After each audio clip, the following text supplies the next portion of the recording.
എന്ത് കണ്ടു പറയൂ, എന്ത് കണ്ടു? പതിപ്പിന്റെ അടിയിൽ എങ്ങനെ എന്താ കണ്ടത്? അത് എനിക്കറിയില്ലെന്ന് അങ്ങനെ പറഞ്ഞാൽ അതാണ് ആൻസർ.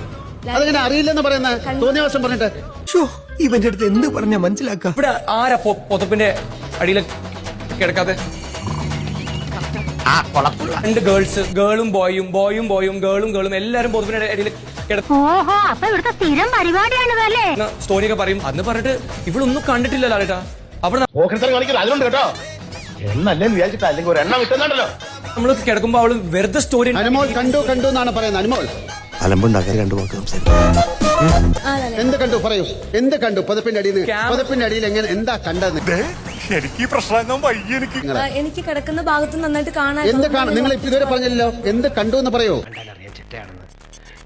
സംസാരിക്കുന്ന നമ്മുടെ അന്തസ്സിനെ പറ്റിയതല്ല. അവർ തമ്മില് ഫേസ് കൊണ്ട് അവർ കിസ് ചെയ്യുന്നത് ഞാൻ കണ്ടായിരുന്നു ലാലേട്ടാ. ഞങ്ങൾ തമ്മിലുള്ള ഇരിപ്പങ്ങനാ വെരി ക്ലോസ്. നിങ്ങളാരും കണ്ടില്ലല്ലോ. അത് നിങ്ങൾ മാത്രം എങ്ങനെയാണ് കാണുന്നത്? ഞങ്ങൾ ആരും കണ്ടില്ലല്ലോ. ഞങ്ങൾ ഇത് മുഴുവൻ പരിശോധിച്ചു ക്യാമറയിലൂടെ. അതുകൊണ്ടാണ് അപ്പൊ ഞങ്ങൾ കള്ളം പറയാണോ? എനിക്ക് അതറിയില്ല ലാലേട്ടൻ, ഞാൻ കണ്ടതാണ് പറയുന്നത്. ഏതാണ്ട് 5-6 മണിക്കൂർ ഞങ്ങൾ ഇത് മുഴുവൻ ഇവിടെ നിന്ന് ആൾക്കാർ കണ്ടു. ഇത് 100-300 പേര് ജോലി ചെയ്യുന്ന ഒരു സ്ഥാപനമാണ്. നീ എന്തിനാണ് റോട്ടിൽ കൂടെ പോണേ എനിക്ക് പിടിക്കണത്? നാട്ടുകാരെ കൊണ്ട് പറയിപ്പിക്കാൻ വേണ്ടി. ഇത് നിങ്ങളെ ഒരു ശ്വാസം വിട്ടാൽ പോലും ഞങ്ങൾക്ക് അറിയാം. ഞങ്ങൾ ആരും കാണാത്തൊരു കാര്യം അനുമോൾ എങ്ങനെയാണ് കാണുന്നത്? എനിക്കറിയില്ല. അത് എനിക്കറിയില്ലെന്ന് അങ്ങനെ പറഞ്ഞാൽ അതാണ് ആൻസർ. അതെങ്ങനെ അറിയില്ലെന്ന് പറയുന്ന തോന്നിയവശം പറഞ്ഞിട്ട് എന്തോ എങ്ങനെ ഞാൻ കണ്ട കാര്യം പറയുന്നേ. അനുമോൾ കണ്ട കാര്യം എന്ന് പറഞ്ഞാൽ ഞങ്ങൾ ആരും കാണാത്തൊരു കാര്യം നിങ്ങൾ മാത്രം കണ്ടു എന്ന് പറഞ്ഞാൽ ഞങ്ങൾ അങ്ങനെയാണ് വിശ്വസിക്കുന്നത്.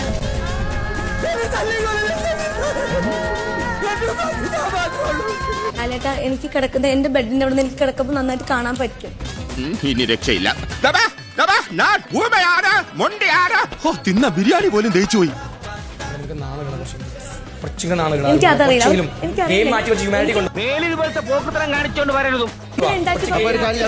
നമുക്കത് വളരെ സീരിയസ് ആയിട്ട് ആലോചിക്കേണ്ട കാര്യമാണ്.